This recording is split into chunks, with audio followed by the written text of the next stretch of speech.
Assalamualaikum warahmatullahi wabarakatuh. Ketemu lagi dengan saya Herman Jambek. Kali ini saya akan membahas tentang taubat is back to origin. Taubat is back to origin.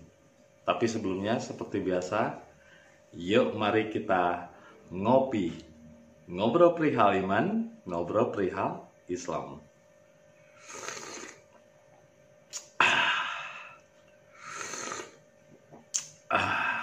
Luar biasa rasanya nikmat kopi ini.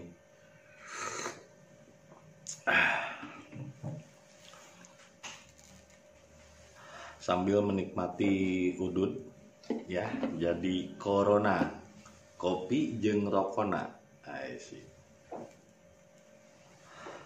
Tobat itu banyak orang yang sering mendengar kata tobat, tapi mereka tidak tahu maksud tobat itu sebetulnya apa sih.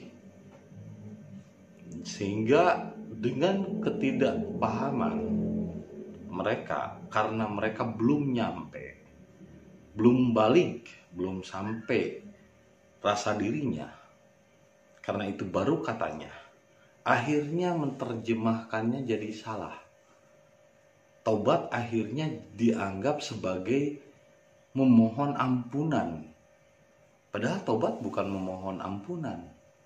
Tobat itu adalah back to origin, kembali ke asal. Origin itu asal, back itu kembali. Makanya nama saya itu jump back, itu artinya meloncat kembali atau meloncat kembali ke fitrah, ke origin, ke fitrah, kembali kepada Allah. Karena kita berasal dari Allah, maka kembali pun kepada Allah. Ini kan jadi aneh. Kita berasal dari Allah, kok ketika kita mengenal agama, kok kita ingin kembali ke surga? Kan nggak nyambung. Kan asalnya jelas kita itu berasal dari Allah. Lahir ke dunia, menjalani kehidupan dunia, lalu kembali kepada Allah. Bukan ke surga. Surga itu adanya di dunia, bukan setelah mati. Setelah mati itu kembali kepada Allah atau masih tetap di dunia? Ayatnya juga kan innalillahi wa inna ilaihi rojiun, bukan innalillahi wa inna jannatun. Ya, kalau misalnya kita ingin kembali ke surga, berarti gedean surga dong daripada Allah. Allahnya tinggal di surga gitu. Hello. Yang jelas bukan kembali ke surga. Kita itu berasal dari Allah, otomatis kembali kepada Allah. Kalau kita asalnya dari Allah, ingin kembali ke surga, itu nyasar namanya. Salah tujuan. Jadi yang namanya taubat bukan memohon ampun kepada Allah. Kalau memohon ampun kepada Allah, meminta maaf kepada Allah, itu sama saja kita yang berak, kita nyuruh Tuhan untuk cebokin pantat kita yang belepotan berak. Nggak sopan namanya menyuruh Tuhan. Lah kamu yang ngotorin dirimu dengan dosa-dosamu, kok nyuruh Tuhan bersihin dosa-dosamu? Hello? Sadar nggak sih? Berarti kita nyuruh Tuhan, bro. Berarti Anda menghinakan Tuhanmu sendiri. Anda menghinakan dirimu sendiri. Anda yang berbuat dosa, kok nyuruh Tuhan untuk bersihin dosamu? Taubat itu bukan meminta ampun atau menyuruh Tuhan untuk ngebersihin dosamu. Tapi taubat itu kembali kepada Allah. Karena kalau dia sadar dan kembali kepada Allah, dia tidak akan melakukan lagi dosa. Setiap dia mau melakukan dosa, dia selalu sadar kembali kepada Allah. Itu taubat namanya. Misalnya, saya di jalan tiba-tiba lihat pantat.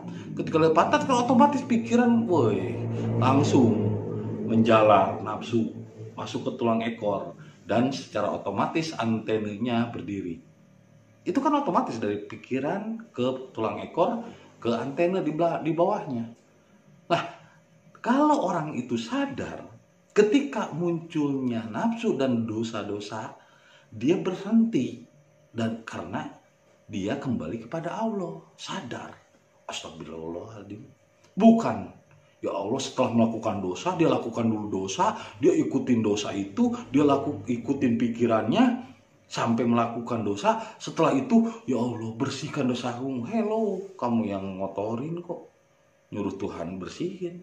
Dosa itu taubat itu bukan menyuruh Tuhan untuk menghapus dosamu atau menyuruh Tuhan untuk membersihkan dosa yang telah kamu lakukan, tapi taubat itu adalah kembali kepada Allah sebelum kamu melakukan dosa. Bahkan setelah melakukan dosa, kamu melakukan tobat, yaitu berarti kembali kepada Allah. Lalu ketika tiba-tiba dalam hidupmu sengsara, harus menerima karma, kamu terima dengan ikhlas. Kok hidupku susah ya? Nggak usah dikeluhkan, nggak usah diomongkan.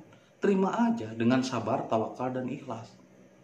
Nah, karena karma atau samsara, ketika hidupmu sakit, sengsara, itu sebetulnya bisa jadi adalah peluntur dosa atau penghapus dosa atau pelebur dosa.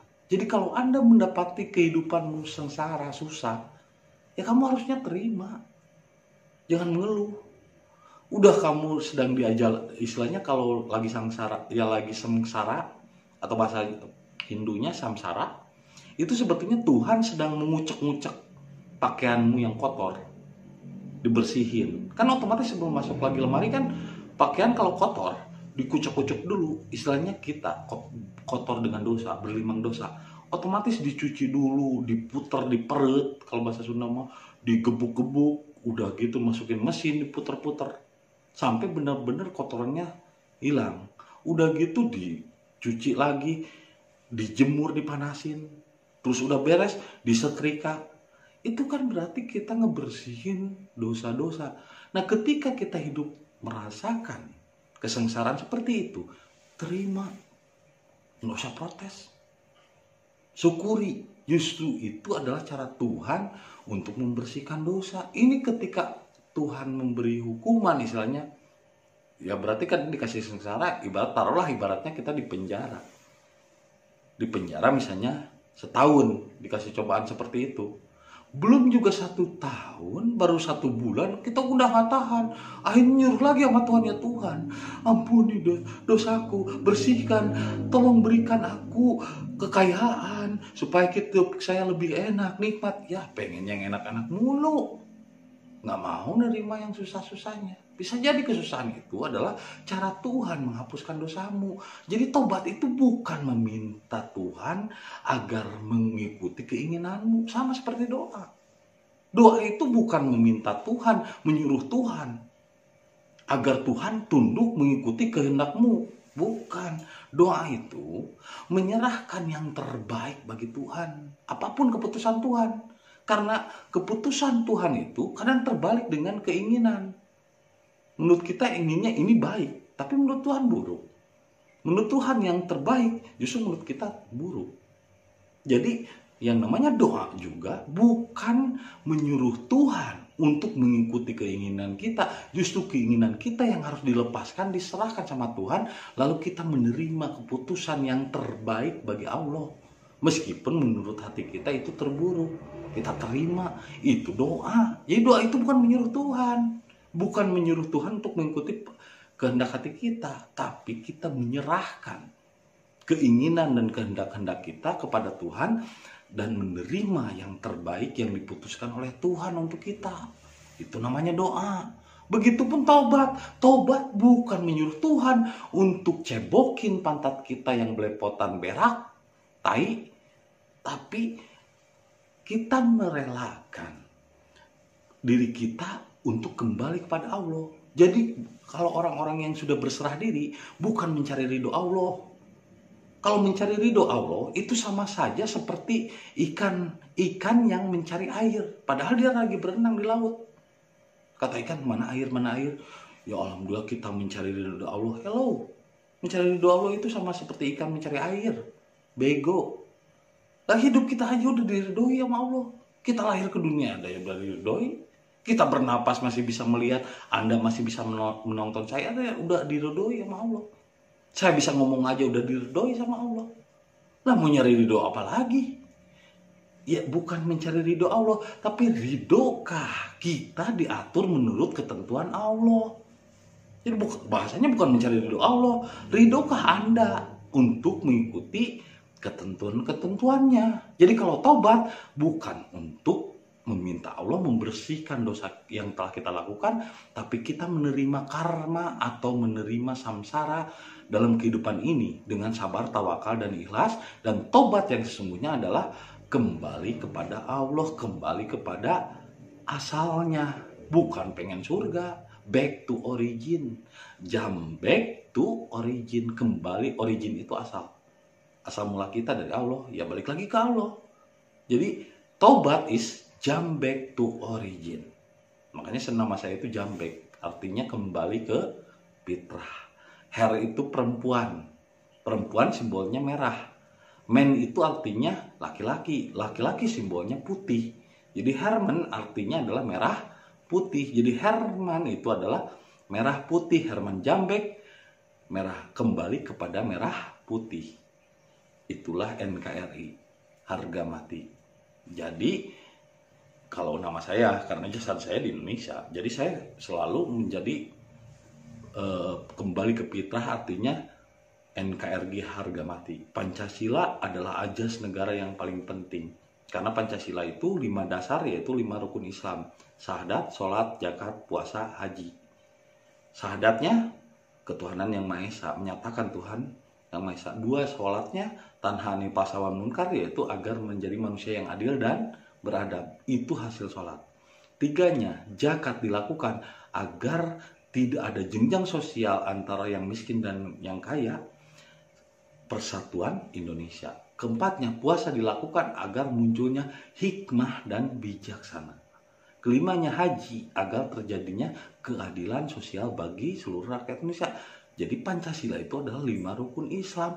Hanya kita tidak menggunakan lagi bahasa Arab kan. Syahadat, sholat, zakat, puasa. Pancasila, syahadat, 2, sholat, zakat, puasa. Iya ngaco. Akhirnya di bahasa Indonesia kan. Pancasila, ketuhanan yang Maha Esa, kerakyatan yang dipimpin oleh yang bijaksana. Itu kan ya istilahnya rukun Islam. Kemanusiaan yang adil dan beradab, sholat. Persatuan Indonesia, zakat. Jadi sebetulnya Pancasila itu rukun Islam. Terus mau ngadain supaya jadi negara Islam apalagi? Indonesia itu udah negara Islam bro. Negara yang Islami, walaupun bukan negara Islam. Tapi kita itu udah negara yang Islami. Lu mau ngadain negara Islam gimana sih? Orang Indonesia udah asasnya aja udah rukun Islam kok. Jadi tobat bukan menyuruh Tuhan untuk membersihkan dosa-dosamu. Menyuruh Tuhan tidak sopan, bro, durhaka. Makanya Indonesia kenapa kualat? Karena Tuhan disuruh-suruh. Emang lu siapa? Tuhan disuruh-suruh. Tobat itu bukan menyuruh Tuhan untuk membersihkan dosamu, dosa yang kamu perbuat, tapi tobat itu adalah kembali kepada Allah, kembali kepada Tuhan, back to origin. Dan kalau kamu sedang merasakan karma dari perbuatanmu, sedang merasakan hukuman dari dosa-dosamu, terima saja. Nggak usah minta yang terbaik menurut perasaanmu, menurut nafsumu. Cobalah serahkan semuanya yang terbaik menurut Tuhan.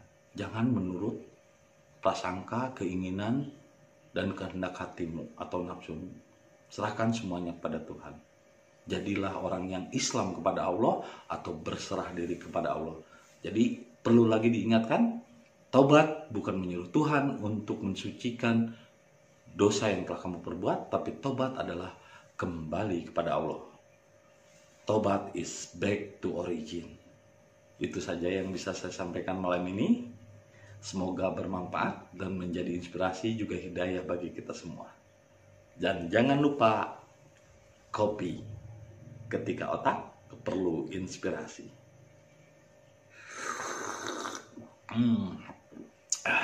Luar biasa. Sampai jumpa lagi di video-video berikutnya dan tetap setia di channel Herman Jambek. Assalamualaikum warahmatullahi wabarakatuh.